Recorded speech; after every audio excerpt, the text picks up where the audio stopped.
I don't think people are like deeply inherently evil kind of by default, but I do think that generally when it comes down to like desperation and these type of things, this is basically what ends up kind of making people do things that I think potentially are out of character.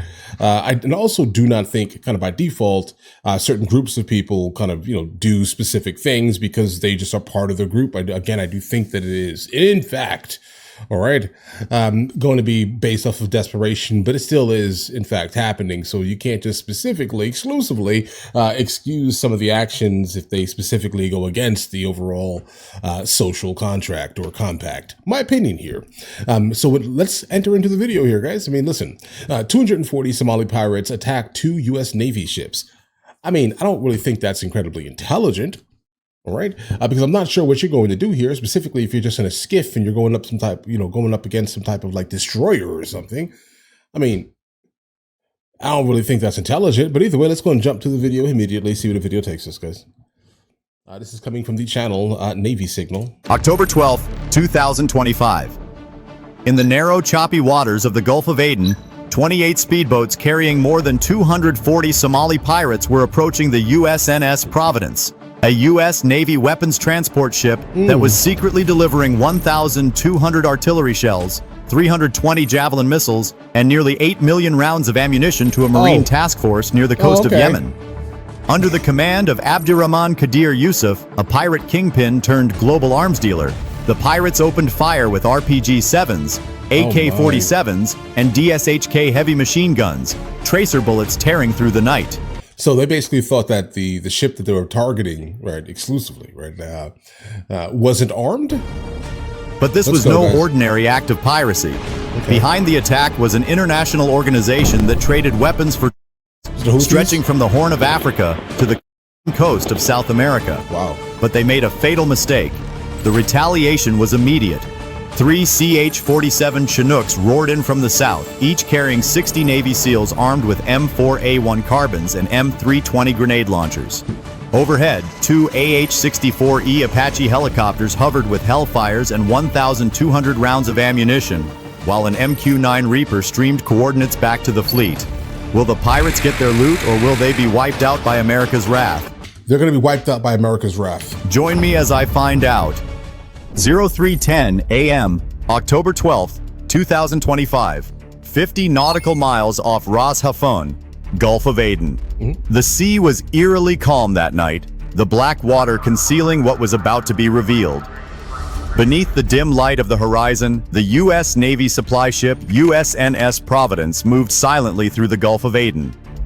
It had more than 1,200 artillery shells, 320 Javelin anti-tank missiles, and 40,000 rounds of ammunition on board. You guys, a cargo worth $280 million, enough firepower to equip an entire Marine Expeditionary Battalion for a week of combat. Then the radar screen began to flicker. At first, the crew of the destroyer escort USS Meridian thought it was interference, the echoes of passing fishing boats or cargo ships. But within seconds, the picture became clear. 28 speedboats, each traveling at more than 38 knots, were closing in rapidly from 3 directions. Their numbers were growing, more than 240 armed men forming a swarm. The enemy flag was quickly identified, the Khalid Front, a pirate organization led by Abdurrahman Qadir Yusuf, a former warlord turned arms dealer. His fleet was not looking for ransom, it was looking for the cargo itself. So you knew. Intelligence later revealed his partnership with the Black Tide Cartel, a violent organization that uses Somali waters to trade weapons for with criminal networks stretching as far as South America, responsible for laundering more than $50 million a year through East African ports. Whoa, dude. Captain Alan Brenner of the Meridian understood immediately. If the pirates reached the Providence, a single hit to the ammunition depot would create an explosion equivalent to 30,000 pounds of TNT, enough to light up half the Gulf of Aden. Sirens blared throughout the ship. Red lights illuminated the bridge. Radio commands continued. Headquarters, all to your positions. In that instant, the calm waters of the bay transformed into a battlefield. 2 American warships faced off against hundreds of attackers. Outnumbered, the crew braced for impact. Everyone knew the first shots were seconds away. Will the U.S. fleet stand its ground, or will the waves of Somalia swallow an American warship whole? 03:25 a.m. Within minutes, the ocean seemed to tear itself apart. The pirate flotilla broke formation and lunged forward, 28 fast boats slicing across the waves at 40 knots, their twin engines howling in the darkness. Each vessel carried 8 to 10 gunmen, armed to the teeth with RPG-7 launchers, PKM machine guns, and DSHK 50 caliber cannons welded to their bows. Tracer rounds slashed through the night like red comets in a violent constellation. From the deck of the USNS Providence, the first warning erupted through the intercom. Multiple contacts inbound, 1,200 yards and closing fast. Searchlights flared to life, cutting sharp white spears through the haze. Seconds later, an RPG screamed out of the darkness and slammed into the Providence's stern. The blast punched through the steel bulkhead, gouging a 4-foot crater near the cargo bay. Oh, wow. The deck shuddered. Alarms howled. Damage control teams sprinted into the inferno. Yeah, guys, you're not going to get away with this. Like, I'm just going to be honest here. I mean, I get it. You're definitely massively outnumbering us in terms of like the amount of vehicles you have specifically, and most likely the people in said vehicles. But just understand this here. All right. The United States military is moving $280 million worth of basic, artillery. All right. Through an area to be delivered to our soldiers. Right. I don't think you understand what this means here. Like, I wouldn't be surprised if they called more people here, right? And when that happens, things get bad here, guys. I mean, just by default, you're not going to make it home, bro. Did you know that it was a U.S. Navy? Did you know it? Because if you did and still moved forward, I mean, maybe you kind of need to experience what you're about to experience, most probably. Fighting to keep the flames from reaching the ammunition magazine below. 1,200 naval shells, enough to unleash 30,000 pounds of TNT. A firestorm that could turn half the Gulf of Aden into a glowing wound visible from orbit. The pirates pressed their advantage. At less than 300 yards, more than 300 AK-47s, 40 RPG-7s, and 20 DSHK heavy machine guns opened up at once. The night exploded into chaos. Nearly 50,000 rounds fired in the first 10 minutes. Gunfire drowned out the ocean itself.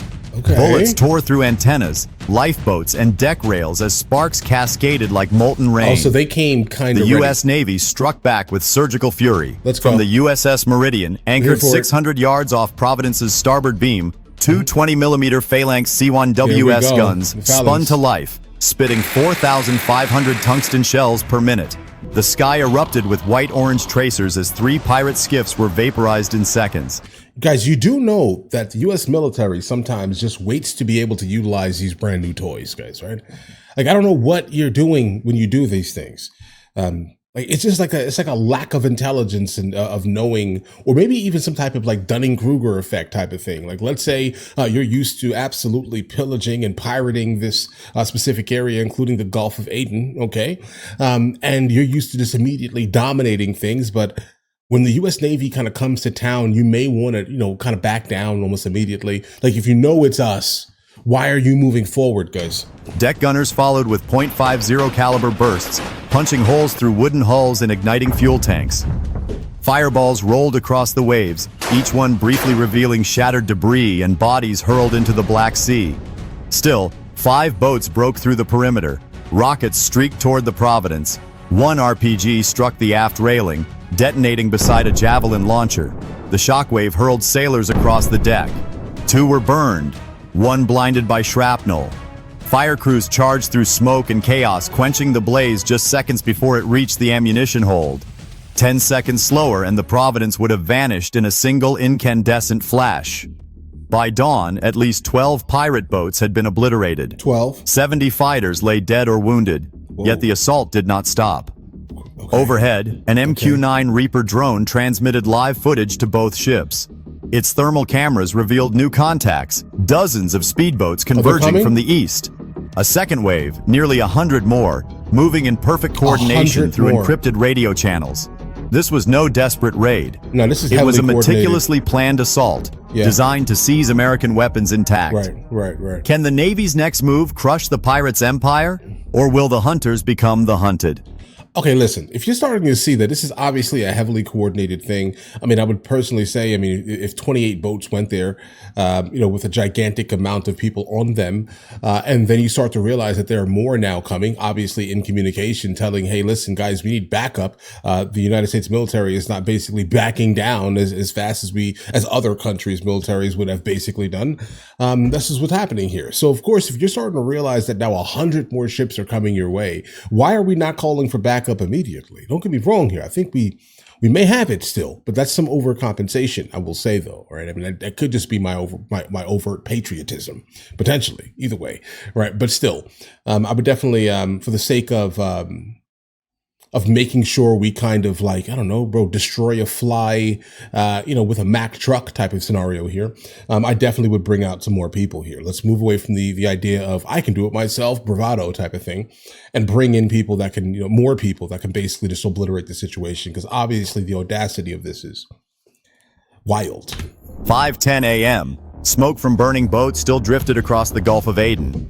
More than 70 pirate floated amid the wreckage, blackened wood, twisted metal, and half-submerged boats, diesel fuel spilling into the waves. The USNS Providence was damaged but still afloat.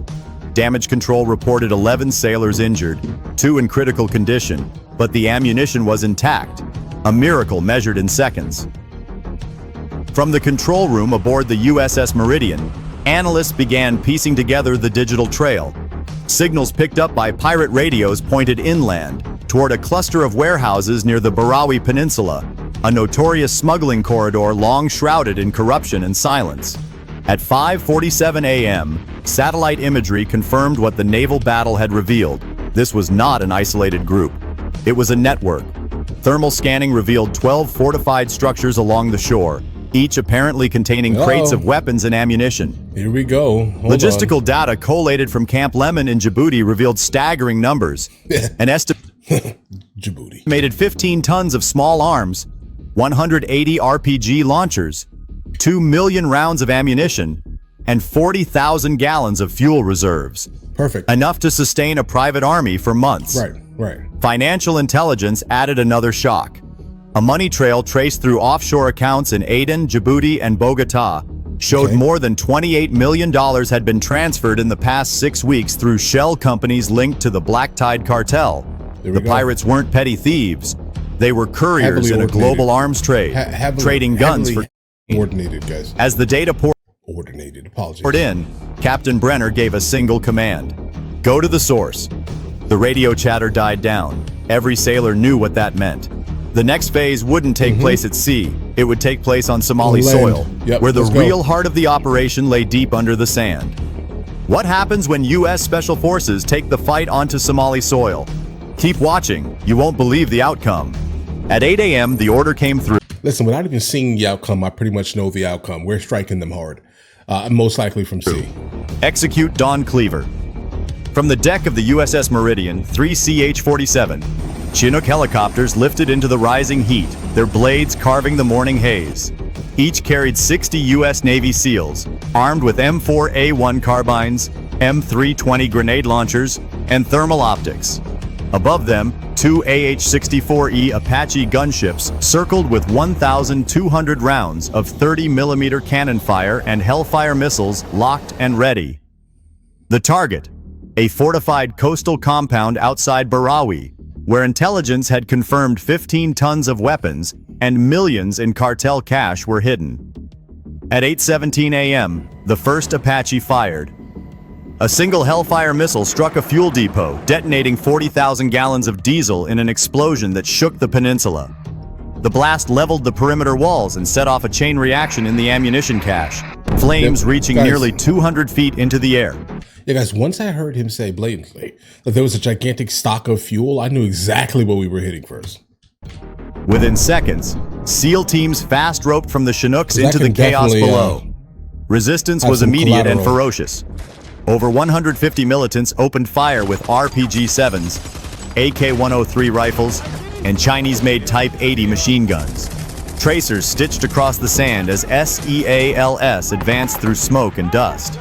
One squad breached the main warehouse, finding crates of Iranian mortars, Russian PKM belts, and documents stamped with the insignia of the Black Tide cartel.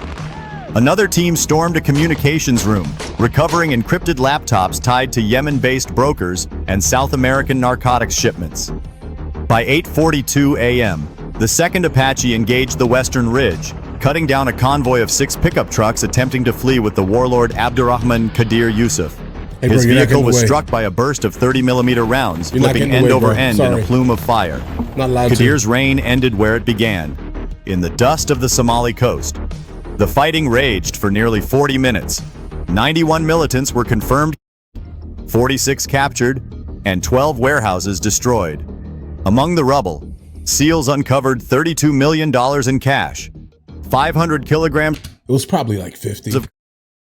And shipping manifests linking arms dealers in Mogadishu, Aden, and Caracas. 6 hostages, including 2 American engineers, were freed, trembling but alive. As the last Chinook lifted off at 9:20 a.m., smoke still curled over the shattered compound. The mission had succeeded. The supply chain feeding terror and narcotics across 3 continents had been cut open and burned to ash. Clap that up, guys. But deep down, every man on board knew this was no final victory, only the first battle in a far greater war that was still unfolding. It's never over. 10 a.m., October 12, 2025. By mid-morning, the Gulf of Aden was quiet again, but it was the silence that follows devastation. The Barawi compound burned for more than 6 hours, columns of black smoke visible 30 miles out to sea. When the SEAL teams regrouped at Camp Lemon in Djibouti, the final numbers came in. What they had uncovered was not a pirate den. It was a transnational operation spanning 3 continents, 7 shell companies, and $50 million in illicit arms. Yeah, guys, be fully aware it's definitely more than 3 continents. Battle damage reports listed 91 militants, 46 captured, and 15 tons of weapons destroyed, including 200 RPGs, 2 million rounds of ammunition, and 12 heavy trucks retrofitted for combat. The explosions had erased 12 warehouses, collapsed 2 underground tunnels, and wiped out $32 million in cash reserves belonging to the Black Tide cartel. In one of the bunkers, investigators found ledgers detailing shipments to Yemen, Sudan, Venezuela, and even Colombia's Guajira coast, where cartel traffickers traded for rifles. The USNS Providence, though damaged, remained operational, a testament to the discipline of her crew. Engineers patched 4 hull breaches, secured 1,200 artillery shells, and transferred 320 javelins to a secondary vessel.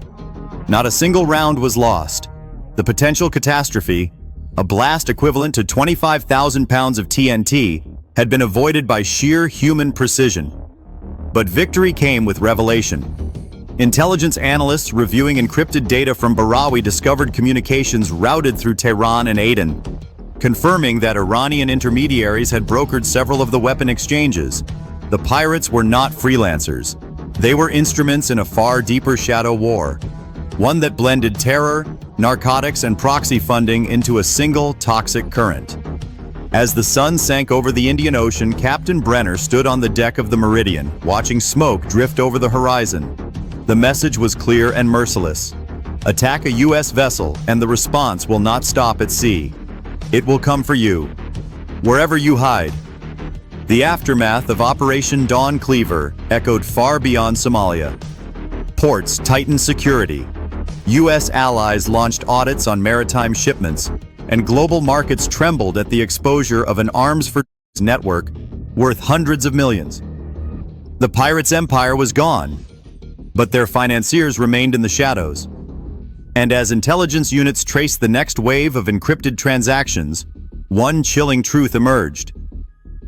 Barawi was only one node in a far larger web, and the war for the oceans had just begun. As dusk settled over the Gulf, the last fires from Barawi flickered out, their smoke blending with the red horizon. What began as a midnight ambush by 240 armed pirates had ended as a continental shockwave, exposing a network that had quietly moved weapons and money across half the planet.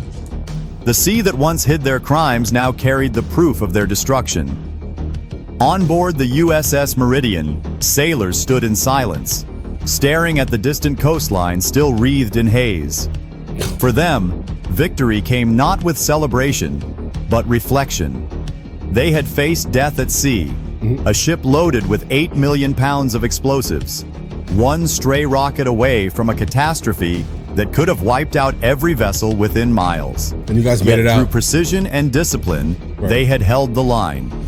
The Providence remained afloat, a scarred but unbroken witness to what human resolve could endure. News of the operation spread within hours. Across Washington, intelligence agencies cross-referenced the recovered files. The numbers were staggering. Over $50 million in illegal transfers, 15 tons of weapons, and links to 4 international cartels, all funneled through the same shadow network that had nearly turned the Gulf of Aden into a war zone. But behind the statistics lay a deeper warning. The age of piracy had evolved. No longer desperate fishermen with rifles. These were mercenaries funded by global syndicates, armed with weapons once reserved for armies. The ocean had become the new battlefield, and the front lines were everywhere. As night fell once more, Captain Brenner's final report carried a single line that would echo far beyond the Navy's decks. The sea is no longer a border. It's a mirror of the wars we refuse to see coming, and somewhere beyond that horizon, another storm was already forming. Okay, guys. Jeez.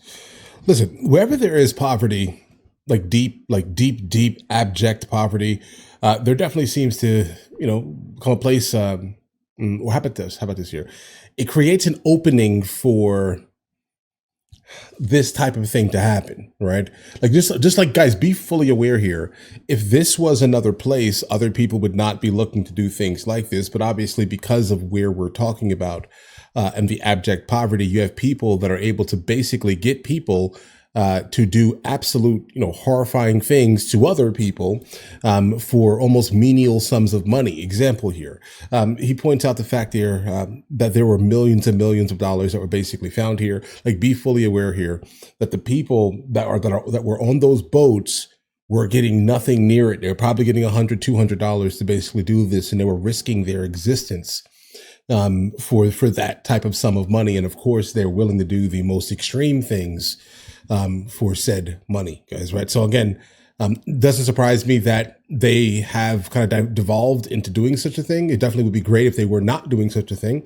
And it was not incredibly smart to specifically find the U.S. military in the middle of the water, the Navy, right? And then decide to do such a thing because, again, look at the results of it. Of course, it happened the way it just happened, guys. All right. But listen, so the name of the channel the video came from is called Navy Signal.